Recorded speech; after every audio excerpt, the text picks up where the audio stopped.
Sejam bem-vindos ao Preveste UEA. Eu sou o professor Diego Rabelo, sou do sexo masculino, tenho 41 anos de idade, sou pardo de cabelos pretos, tenho uma estatura mediana.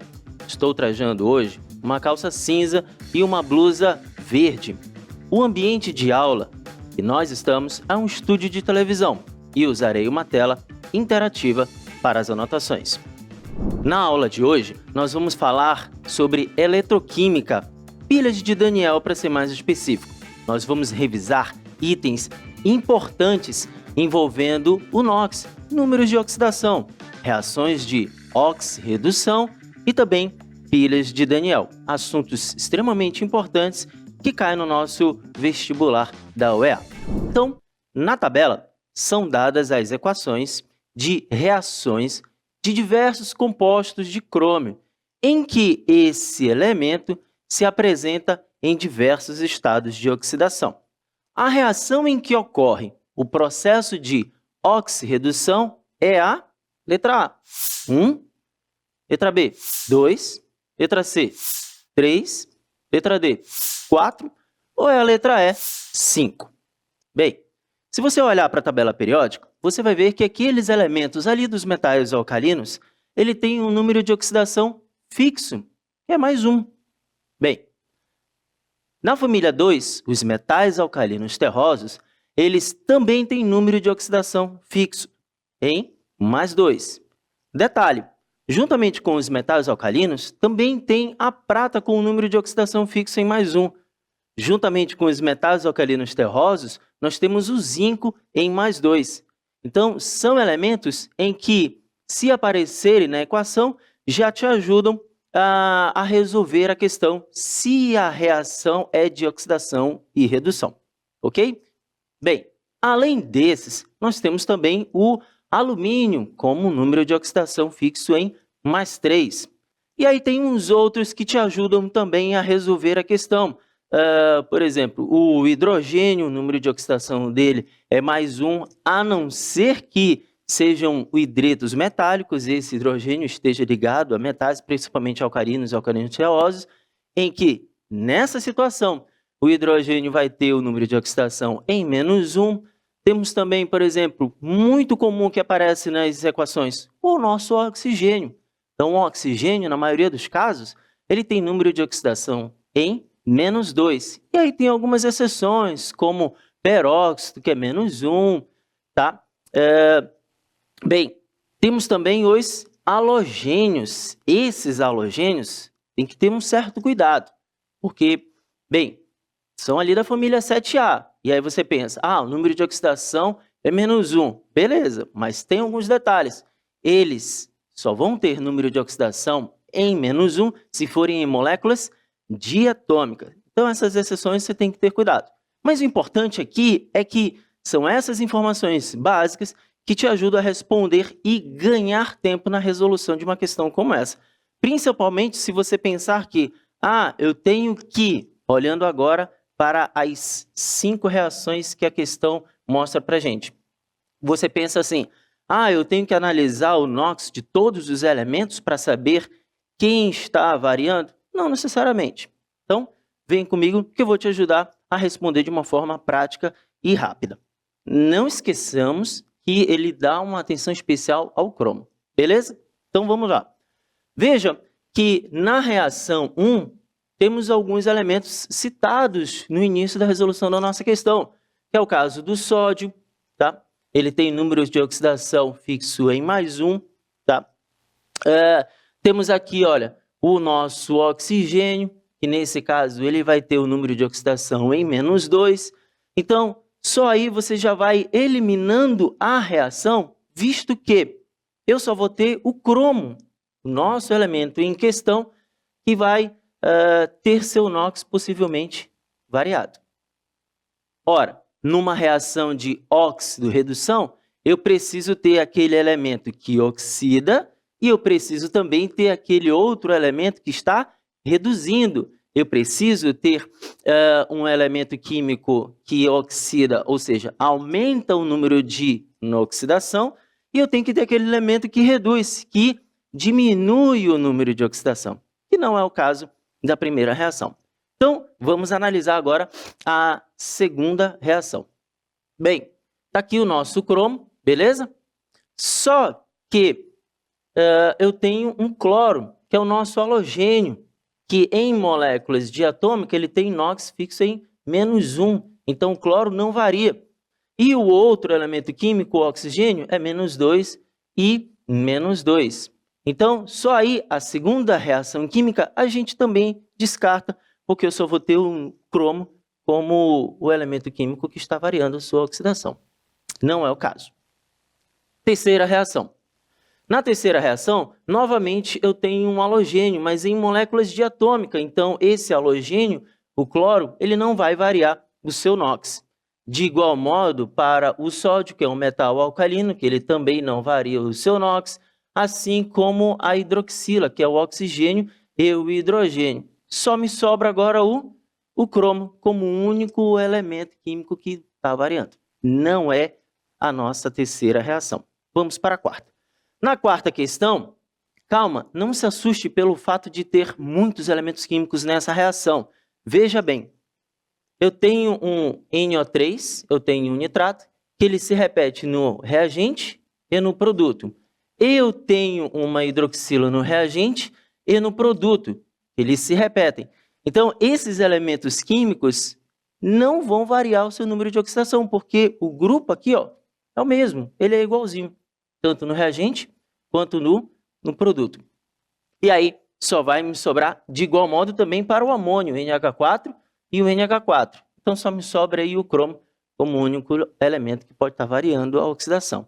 Sobrou a quinta questão, e aqui a quinta reação. E nessa quinta reação, vamos lá. Cromo e o bromo são substâncias simples. Puxa lá nas regrinhas de oxidação. Substâncias simples tem NOx? 0, 0 e 0. E nesse caso aqui, olha, o CrBr3, tá? O cromo, nosso cromo vai ter o NOx em +3, ok? E o bromo vai ter o NOx em -1. Lembra lá, bromo, halogênio em moléculas diatômicas, -1. Então, o cromo saiu de 0 e foi para +3. Aumentou o seu NOx, está oxidando. E o bromo saiu de 0 e foi para -1. Diminuiu o seu NOx, redução. Então, a única reação química que está ocorrendo, redução, oxidação e redução, é a quinta reação. Beleza? A resposta da nossa questão é a letra E. Vamos para a segunda questão. A figura representa o esquema de uma pilha formada com placas de níquel e zinco mergulhadas em soluções contendo seus respectivos íons. Que íons são esses? O zinco 2+, e o níquel 2+. E a pergunta diz o seguinte: o cátodo e a diferença de potencial da pilha são, respectivamente, letra A, placa de níquel I mais 0,53 V, letra B, a placa de níquel I menos 0,53 V, letra C, a placa de níquel, placa de zinco I menos 0,53 V, letra D, a placa de zinco I mais 0,53 V, ou é a letra E, a placa de níquel I menos 0,99 V. Bem, para responder essa questão, a gente primeiro, usando os conhecimentos de oxidação e redução, que a gente reviu ali na primeira questão, a gente também precisa de algumas informações básicas do funcionamento de uma pilha. E o funcionamento de uma pilha é que eu preciso de 2 eletrodos, sendo que esses 2 eletrodos, um deles vai estar composto de um metal que vai sofrer oxidação e o outro eletrodo vai estar ali submerso um metal em que ele estará sofrendo a redução. Pois bem, uma pilha, para funcionar, ela tem que ter o seu potencial positivo. Não faz nenhum sentido ter um potencial de uma pilha negativo. Então, de cara, a gente já elimina a letra B, a letra C e a letra E. Então, nos sobram aí agora a letra A e a letra D. Bem, para a gente poder achar o potencial de uma pilha, funciona da seguinte forma.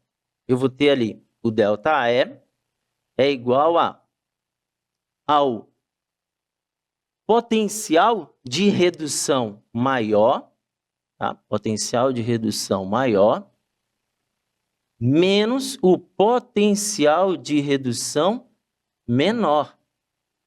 E a questão já nos dá esse valor, tá? Então, olha aqui, olha. Eu tenho o zinco com um potencial de redução de menos 0,76 e eu tenho o níquel de potencial de redução de menos 0,23. Não vai se confundir na hora da prova, nervosismo e tudo mais, e aí você pensa, o potencial de redução maior é o 0,76. Calma, tem um menos aí na frente. Já vi muitos se confundirem dessa forma.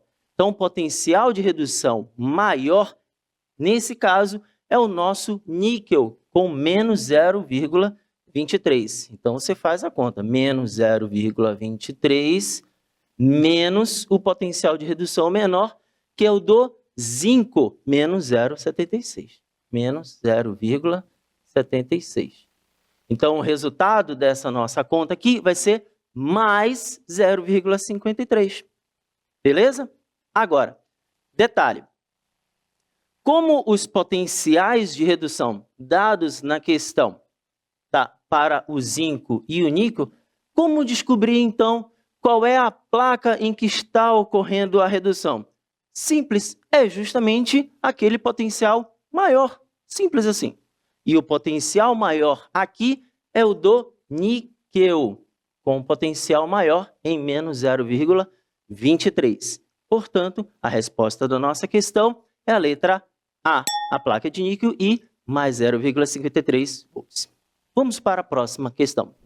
Uma pilha foi construída empregando-se duas placas, uma de prata e uma de zinco, e soluções 1 mol por litro de sulfato de zinco e nitrato de prata com uma ponte salina, de acordo com um esquema ao lado. Potenciais padrão de redução são colocados aí na tela para vocês, de prata e de zinco com os seus respectivos valores. Em relação a essa pilha, é correto afirmar que durante o seu funcionamento, forma-se, letra A, prata no ânodo, letra B, prata no cátodo, letra C, zinco no ânodo, letra D, zinco no cátodo, ou é a letra E, zinco no ânodo? Bem, para a gente responder a essa questão, vamos prestar atenção como é que funciona essa pilha. Detalhe, eu tenho aqui dois eletrodos. Em um desses eletrodos eu tenho o metal zinco com sua respectiva solução de sulfato de zinco. No outro eletrodo eu tenho aqui o metal, de prata com sua respectiva solução de nitrato de prata, interligados por uma ponte salina. E aqui está o voltímetro que vai determinar justamente o potencial dessa pilha. Ora, para a gente saber qual é o eletrodo em que está reduzindo, qual é aquele metal que está sofrendo a redução, basta você olhar para o maior potencial. Simples assim. Então, se ele está te mostrando o potencial de redução, quem é o maior? A prata. Então, a prata é quem está reduzindo. Detalhe, esta redução ela acontece no cátodo e a oxidação acontece no ânodo. Prestem atenção, eu coloquei as iniciais das palavras para você nunca mais esquecer. Vogais e vogais. Oxidação, ânodo, redução e cátodo. Bem, sabendo disso, a resposta da nossa questão é a letra E, zinco no ânodo. Na aula de hoje, nós vimos sobre eletroquímica, nós revisamos sobre número de oxidação, reações de oxidação e o funcionamento de uma pilha de Daniel. Assuntos importantes para o EA. Então, siga o Preveste UEA em todas as redes sociais.